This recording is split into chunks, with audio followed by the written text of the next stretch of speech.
Welcome to civils only. आज हम 14 से 17 नवंबर 2025 के बीच की कुछ सबसे महत्वपूर्ण घटनाओं और समाचारों पर एक गहरी नजर डालेंगे। बिल्कुल। और इस विश्लेषण में हम राष्ट्रीय, अंतर्राष्ट्रीय, रक्षा, विज्ञान, पर्यावरण, इन सभी से जुड़ी प्रमुख खबरों को कालानुक्रम में समझेंगे। जी, ताकि एक स्पष्ट और व्यापक दृष्टिकोण मिल सके। तो चलिए शुरुआत करते हैं एक व्यापारिक खबर से।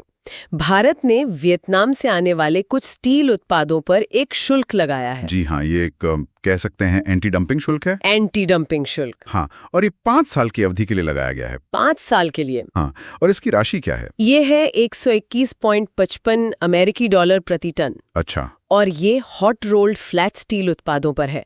इसका सीधा साधा उद्देश्य है अपने घरेलू स्टील उद्योग को कम कीमत वाले आयातों से बचाना। मतलब जो डंपिंग हो रही थी उससे हमारे स्थानीय उत्पादकों को नुकसान हो रहा था। बिल्कुल। Directorate general of trade remedies यानी DGTR ने अपनी जांच में यही पाया कि वियतनाम से उत्पादों की डंपिंग की जा रही थी। लेकिन इसमें एक दिलचस्प बात भी है ना? किसी एक कंपनी को छूट दी गई है। हाँ, ये बहुत महत्वपूर्ण है। वियतनामी उत्पादक होआ पात डुंग क्वाट स्टील JSC को इस शुल्क से छूट दी गई है। अच्छा, तो ये दिखाता है कि फैसला सोच समझकर लिया गया है। जी, ये एक तरह से वियतनाम को भी संदेश है कि समस्या सभी से नहीं बल्कि एक खास व्यापारिक व्यवहार से है। ठीक है, तो व्यापार से अब हम चलते हैं भारतीय सेना के शौर्य की ओर। 15 और 16 नवंबर को वॉलोंग दिवस मनाया गया। जी, वॉलोंग दिवस ये अरुणाचल प्रदेश में 1962 के वॉलोंग युद्ध की याद में मनाया जाता है, जहां भारतीय सैनिकों ने असाधारण साहस दिखाया था। असाधारण से भी बढ़कर ये भारतीय सैन्य इतिहास के सबसे बहादुर अध्यायों में से एक है। अब सोचिए, कुछ 100 भारतीय सैनिकों ने एक बहुत बड़ी चीनी सेना के खिलाफ 27 दिनों तक अपनी स्थिति बनाए रखी थी। 27 दिन, ये वाकई अविश्वसनीय है। बिल्कुल, और इसीलिए ये आज भी सेना के मनोबल के लिए एक बहुत बड़ी प्रेरणा है। सही बात है। शौर्य की इस गाथा से आगे बढ़ते हैं संस्कृति की ओर। कुरुक्षेत्र में एक बड़ा आयोजन शुरू हुआ है। हाँ, 10वां अंतर्राष्ट्रीय गीता महोत्सव।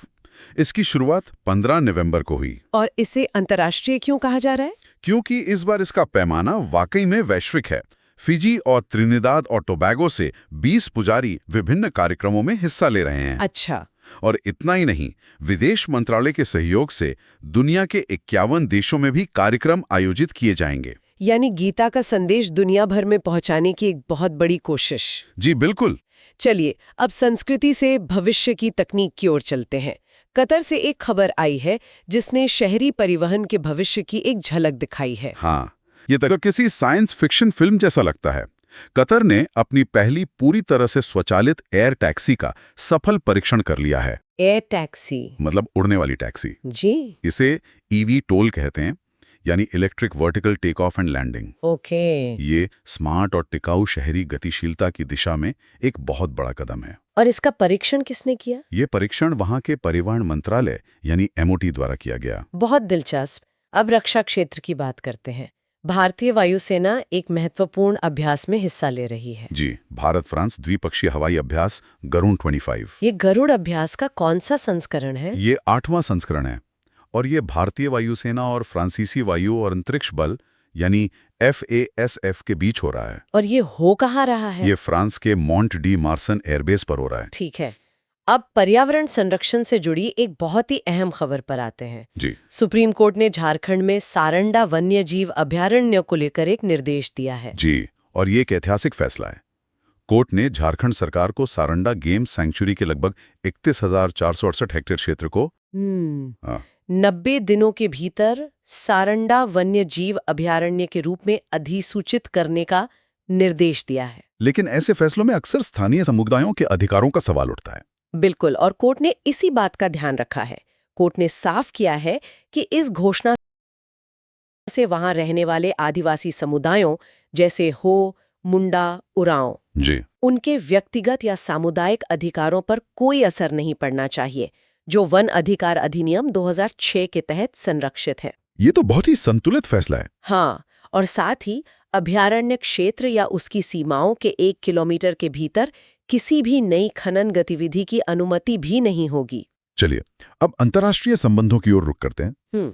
चीन और जापान के बीच तनाव काफी बढ़ गया है। हाँ, तनाव काफी ज्यादा बढ़ गया है और इसका मुख्य कारण है जापानी प्रधानमंत्री साने तकाइची की एक टिप्पणी। उन्होंने ऐसा क्या कहा? उन्होंने कहा कि ताइवान पर चीनी हमला जापान के लिए अस्तित्व के लिए खतरा हो सकता है। अस्तित्व के लिए खतरा, ये तो बहुत बड़ा बयान है। जी, और उन्होंने ये भी कहा कि इसके लिए सैन्य प्रतिक्रिया की आवश्यकता हो सकती है। लेकिन जापान की तो इस मुद्दे पर रणनीतिक अस्पष्टता की नीति थी, है ना? बिल्कुल, और ये टिप्पणी उस नीति से एक बहुत बड़ा बदलाव है।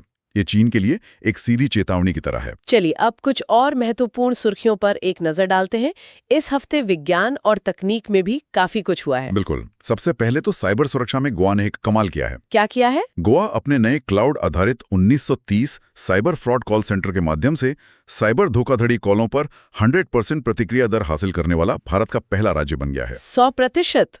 ये तो बहुत बड़ी उपलब्धि है। जी। दूसरी तरफ वैज्ञानिकों ने साइबेरियाई परमाफ्रॉस्ट में पाए गए 39,000 साल पुराने वुली मैमथ यूका के अवशेषों से प्राचीन आरएनए को सफलतापूर्वक सीक्वेंस किया है। 39,000 साल पुराना आरएनए? जी, ये अब तक का सबसे पुराना आरएनए है जिसे सीक्वेंस किया गया है। अविश्वसनीय है। और एक और खोज भी तो हुई है, एक दुर्लभ मछली की। हाँ, बोलीविया में एक मौसमी किलीफिश मोएबा क्लाउडिया को 20 साल बाद फिर से खोजा गया है, जिसे विलुप्त माना जा रहा था। बिल्कुल, उसे विलुप्त मान लिया गया था। अब बात करते हैं ISRO की भविष्य की योजनाओं की। हाँ, इसरो के अध्यक्ष वी नारायणन ने पुष्टि की है कि चंद्रयान 4, जो चंद्रमा से नमूना वापसी मिशन होगा, वो 2028 के लिए लक्षित है और भारतीय अंतरिक्ष स्टेशन को 2035 तक चालू करने का लक्ष्य है। 2035 तक अपना स्पेस स्टेशन, ये तो बहुत बड़ी खबर है। जी हाँ, और तकनीक में एक और खबर ओमान से है। बताइए। ओमान एयरपोर्ट अपने सभी हवाई अड्डों पर सार्वजनिक वाईफाई 7 नेटवर्क को पूरी तरह से तैनात करने वाला दुनिया का पहला एयरपोर्ट ऑपरेटर बन गया है। वाईफाई 7? जी, और भारत में मुंबई के मंडाले मेट्रो डिपो का उद्घाटन एशिया की सबसे बड़ी और पहली एलिवेटेड मेट्रो सुविधा के रूप में किया गया है। और इसमें भारत का सबसे लंबा मेट्रो टेस्ट ट्रैक भी है शायद। सही कहा, 965 मीटर लंबा। अब रक्षा से जुड़ी एक और खबर, DRDO ने कुछ नया बनाया है। जी, DRDO ने नौसैनिक माइन काउंटर मेजर मिशन के लिए man portable autonomous underwater vehicles यानी MPUVs की एक नई पीढ़ी का अनावरण किया है। MPUVs, ये क्या चीज है? आप इन्हें छोटी बिना ड्राइवर वाली पनडुब्बियों की तरह समझ सकते हैं, जो समुद्री सुरंगों का पता लगाने का काम करती हैं। अच्छा, और भारत के डीप ओशन मिशन का क्या अपडेट है? भारत ने 2047 तक हिंद महासागर में 6000 मीटर की गहराई पर दुनिया की सबसे गहरी पानी के नीचे अनुसंधान प्रयोगशाला बनाने की योजना की घोषणा की है। 6000 मीटर की गहराई पर? जी, यह अमेरिका के एक्वेरियस रीफ बेस से भी गहरी होगी। चलिए अब एक गंभीर मामले पर आते हैं। दिल्ली विस्फोट की जांच में कुछ नई बात सामने आई है। हाँ, जांच में थ्रीमा नाम के एक एन्क्रिप्टेड मैसेजिंग सेवा के उपयोग का पता चला है, जिससे जांचकर्ताओं को संचार का पता लगाने में काफी चुनौतियां आ रही हैं। रैंकिंग की 2025 की पासपोर्ट रैंकिंग में सिंगापुर का पासपोर्ट दुनिया में सबसे शक्तिशाली है। और भारत का पासपोर्ट 85वें स्थान पर है, जिससे 57 जगहों पर वीजा मुक्त पहुंच मिलती है। ये तो 2025 की शुरुआत के 77वें स्थान से एक गिरावट है। जी हाँ, ये एक गिरावट है। अब कुछ राज्यों से जुड़ी खबरें। असम में एक दुर्लभ सांप मिला है। हाँ, असम राज्य चिड़ियाघर में एक चेकेड कीलबैक सांप में एल्बिनिज्म यानी रंगहीनता का पहला मामला दर्ज किया गया है, जो कि जंगली सांपों में एक बहुत ही दुर्लभ आनुवंशिक स्थिति है। बिल्कुल। और मेघालय सरकार ने भी कुछ अहम फैसले लिए हैं। जी, मेघालय सरकार ने राजकोषीय घाटे की सीमा को GSDP के 3% से बढ़ाकर 3.5% करने को मंजूरी दी है। और एक और फैसला भी तो है नौकरियों से जुड़ा हुआ। हाँ, ग्रुप D पदों में नियमित आकस्मिक श्रमिकों के लिए 50% नौकरी कोटा शुरू करने को भी मंजूरी दी है। अंत में एक अच्छी खबर बेंगलुरु से। जी, बैंगलोर की नीले फाउंडेशन को वंचित और अनाथ बच्चों के समर्थन में किए गए कार्यों के लिए 11वें मूलत्वे विश्व पुरस्कार 2025 से सम्मानित किया गया है। तो ये थी इस सप्ताह की कुछ सबसे महत्वपूर्ण सुर्खियां। हर घटना अपने आप में कई गहरे सवाल और संभावनाएं समेटे हुए है। और सोचने वाली बात यह है कि जैसे जैसे तकनीक, चाहे वो कतर की EVTOL टैक्सी हो या दिल्ली में इस्तेमाल हुआ थ्रीमा जैसा एन्क्रिप्टेड ऐप, तेजी से आगे बढ़ रही है, क्या हमारे सामाजिक और कानूनी ढांचे उसके साथ तालमेल बिठा पा रहे हैं? ये एक ऐसा प्रश्न है जिस पर हम सभी को विचार करना चाहिए। अगर आपको ये करंट अफेयर सीरीज फायदेमंद लगती है तो वीडियो को ज्यादा से ज्यादा शेयर करें, लाइक करें और चैनल को सब्सक्राइब करें। और कोई सुझाव हो या टॉपिक सजेस्ट करना हो तो कमेंट ज़रूर करें। साथ ही वन डे एग्जाम मेन से रिलेटेड हमारा पॉडकास्ट ज़रूर देखें। धन्यवाद।